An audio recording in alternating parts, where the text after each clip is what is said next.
Hello, my name is Mordorim and today I'm going to take a look at Songs of Conquest. Many games go into early access barely functioning, but this game has all major gameplay features already implemented, featuring 2 campaigns, multiple unique maps, a map editor, multiplayer and 4 factions with more planned post-release. You can also find a list of issues currently being worked on as well as an FAQ on their homepage. Both links can be found down in the description box. So, what was my experience? Well, the game seemed absolutely incredible during my first hours of playtime. The art style is charming, the unit design looks fantastic and the gameplay loop felt just right. This, coupled with a great spell system, amazing music and solid tactical combat, made for a truly enjoyable and fun experience. Though there are also some rough patches. So let's talk about performance first. I did notice slight FPS drops when panning the camera to a different location. Your own rounds are perfectly smooth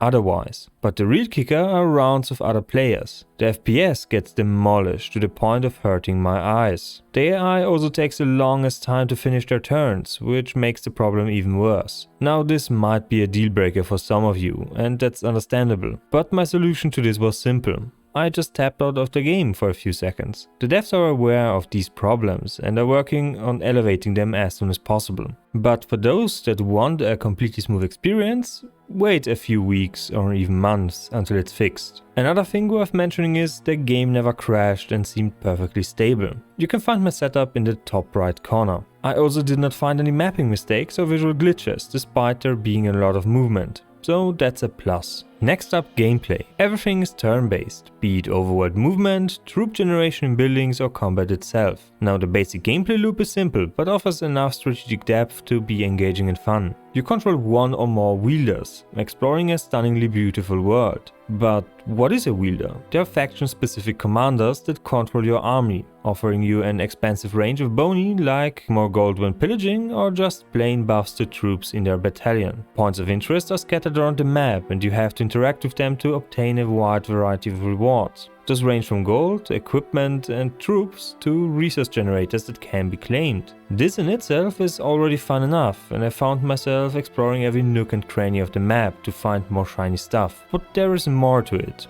Combat. Enemies can be engaged with your wielder, opening a hex grid map, with each party occupying one side. First I will start with the basics. They are fairly simple. You can shuffle your troops' position before the fight starts. Once it does, you can move and attack with your units based on the initiative order. Damaging troops kills them permanently, weakening the unit stack. High ground wins battles, giving you crucial advantages like higher defenses and longer range. Attacks of opportunity are also a thing once you are in range of troops, and firing bows or other ranged weaponry is not possible once you are engaged in melee. It's very easy to understand and execute, but there is also a lot of strategic depth. Some units retaliate when they are attacked, so you want to kill them in one hit. You can also use abilities with some units, which can be used to block paths and buff all your troops. But your wielder also influences the tides of battle with passive boni like high attack range, more movement points, high defenses or offenses, and spells. Now, spells are the most complex system here. Depending on your army's composition, you are granted essence points per round, which can be used to cast sorceries. And there is a lot of them. They enable you to swap positions of units, debuff foes or buff your allies. All of that makes for an in-depth combat system that's easy to understand but hard to master.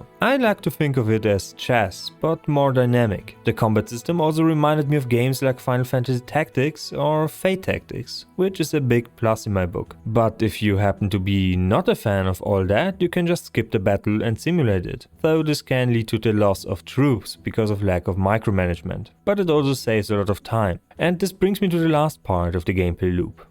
Base and army management. I already mentioned you can recruit troops at points of interest as a reward for interacting with them, but you can also recruit them at taverns, barracks or other buildings for gold. Neutral buildings can be accessed by anyone, which can lead to some fun skirmishes with other factions, but you can also build them in your own settlement on small, medium or large plots in exchange for resources. Upgrading those buildings will give you access to even better units, and you can also upgrade already recruited units. A nice touch, because troop space is limited. it. Sure, you can spend precious levels with your wielder to unlock more slots, but you could also buff your defenses or offenses. A highly strategic decision of early game versus endgame power. And you can further upgrade your unit stack sizes and their power with research buildings. You can also build more farms to bolster your economy with more gold generation. Though building plots are limited, so this further emphasizes on strategy and having a game plan. But one thing that limits the fun of this game is the really bad AI.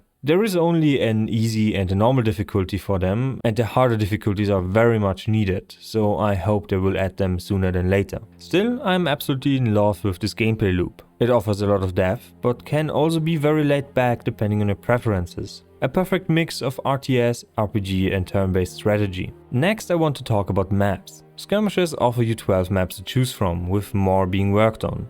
Each map is locked to a specific number of players, just like in Warcraft 3. You can play versus AI or versus other players. But there is also a co-op multiplayer available, though it's still not finished and experimental. You need to enable it in the options. I'm very satisfied with the selection and cannot wait to see more factions added and the AI being improved upon. Now, that's not all. Song of Conquest offers you a map editor. The tutorial is currently not available and that makes it a bit harder to grasp what's currently possible, but the community is already at work. Maps are being created and offered at the community tab. This is an absolutely amazing feature and I'm very glad to see this one. Now there are a few more things I need to mention. The game gives you very detailed tutorials on each system when it's introduced. A very useful thing to have, especially for newer players.